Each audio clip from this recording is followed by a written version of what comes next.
Matin Sud Radio, 7h-9h, Patrick Roger. Et à 8h et quasiment 10 minutes, 9 minutes, non, nous sommes en avance ce matin, tiens donc. Elisabeth Lévy sans interdit. Bonjour Elisabeth. Bonjour Patrick, bonjour à tous. Alors, vous revenez ce matin sur une étude particulièrement intéressante. Le Danemark, qui est pourtant membre de l'Union européenne, qui mène depuis 20 ans une politique migratoire très restrictive, assortie d'une politique d'intégration contraignante. Et ça fait plutôt consensus, hein. Ça fait totalement consensus. Alors c'est une étude passionnante de Fondapol. Fondapol, c'est le think tank dirigé par Dominique Régnier. Et ça s'appelle, le titre, une fermeture consensuelle.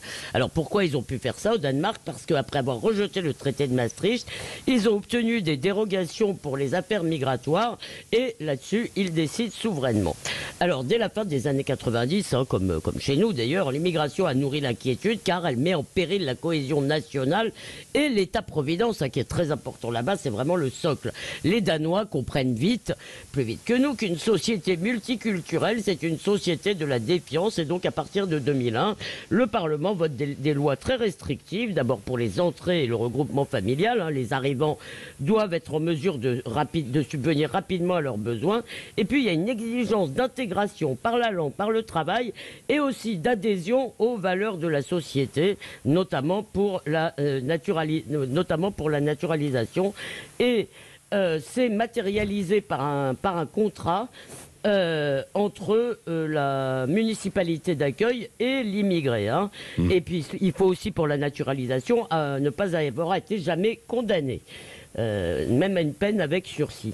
Alors, j'ajoute qu'il y a des lois qui ont vraiment fait débat, parce que par exemple, dans certains quartiers, les sanctions pénales sont plus dures pour les crimes et délits. Et puis, il y a cette fameuse loi Bijou qui demande aux migrants, notamment aux demandeurs d'asile, de participer au financement de leur entretien. Alors, à la fin, il y a environ 30 000 entrées par an, ce qui n'est pas rien, c'est un pays de 6 millions d'habitants, et moins de 3 000 demandes d'asile, et celles-ci seront bientôt examinées au Rwanda. Alors, ce qui est intéressant, cher Patrick, c'est que cette politique a été lancée par la droite, sous la pression du parti populiste, le parti du peuple. Celui-ci avait été fondé en 95.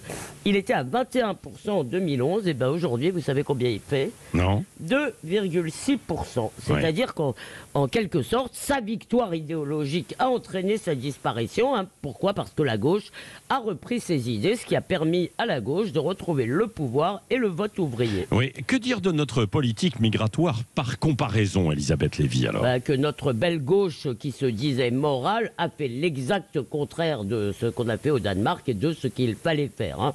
Elle a méprisé, insulté ses électeurs, notamment ceux des classes populaires qui demandaient un arrêt de l'immigration. Elle a choisi les immigrés comme prolétariat de substitution. Bref, elle est devenue ce qu'Alain Finkielkraut appelait le parti de l'autre. Et la droite, cédant à ce chantage moral, l'a suivi. Au lieu d'exiger des étrangers qu'ils adoptent nos mœurs et nos valeurs, on leur a dit le contraire, venez comme vous êtes, c'est la France McDo, et ça a entraîné la faillite de l'intégration et ce côte à côte qui menace souvent de virer au face-à-face. On a ouvert les vannes de l'assistanat, ce qui a fait de la France un pays où on peut arriver illégalement et vivre sans travailler. Et il y a aussi la question des demandeurs d'asile déboutés qui ne partent jamais.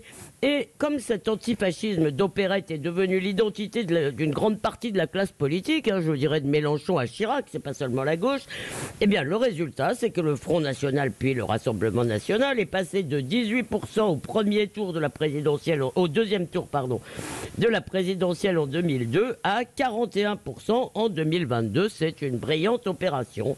Et la conséquence de cette fausse générosité, ce sont les territoires perdus, le grand remplacement, la sécession islamiste et l'endettement massif. Comme ne disait pas Hamlet, il y a quelque chose de pourri au royaume de France. Merci Elisabeth Lévy.